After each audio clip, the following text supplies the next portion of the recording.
Ons is op die vooraand van Goeie Vrydag.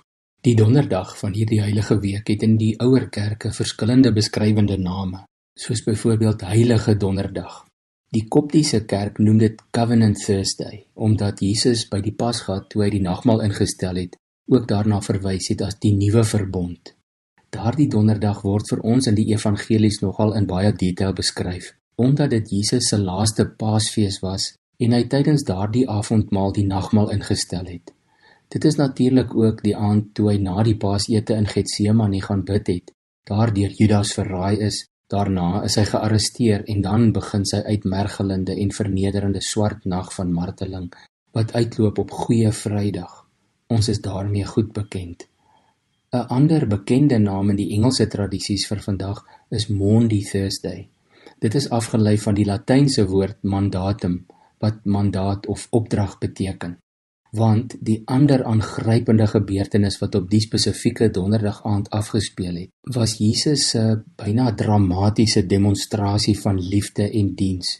Toe hy net voor die Paasete van die tafel af opgestaan het, sy baadjie uitgetrek het en 'n handdoek gevat het en om hom vasgemaak het. Dan lees ons in Johannes 13 vers 5, daarna het hy water in 'n waskottel gegooi en begin om een vir een sy disippels se voete te was en dit dan af te droog met die handdoek wat hy omgehad het. Aan die einde daarvan in vers 14 sê Jesus, as ek wat julle Here en leermeester is dan julle voete gewas het, behoort julle ook mekaar se voete te was. Ek het vir julle 'n voorbeeld gestel en soos ek vir julle gedoen het, moet julle ook doen. Daarna wys Jesus vir Judas as sy verraaier aan en dan lees ons in vers 31, toe Judas uit is, sê Jesus, nou word die Seun van die mens verheerlik en God word deur hom verheerlik. Die Engelse Bybels vertaal dit so, now is the Son of Man glorified. Die Griekse woord daar is doxaste, wat van doxa afkom wat glorie of eer beteken. En hier hoor ons Jesus self verklaar dat hy gereed is om die eer te ontvang, die heerlikheid. Doxaste kan ook vertaal word met, hy moet geprys word, groot gemaak word, to make glorious, om versier te word met glans, to clothe with splendor. En dit sê Jesus terwyl hy op pad is na die tuin van Getsemane, op pad is na Golgotha, na sy kruis. En dit bring my nou by Maundy Thursday, want in vers 34 staan daar in die Latynse vertaling van die Bybel, Jesus sê, ek gee julle 'n mandatum novum, 'n nuwe gebod of 'n nuwe opdrag. En wat is hierdie mandaat? Wat is hierdie opdrag? Julle moet mekaar lief hê.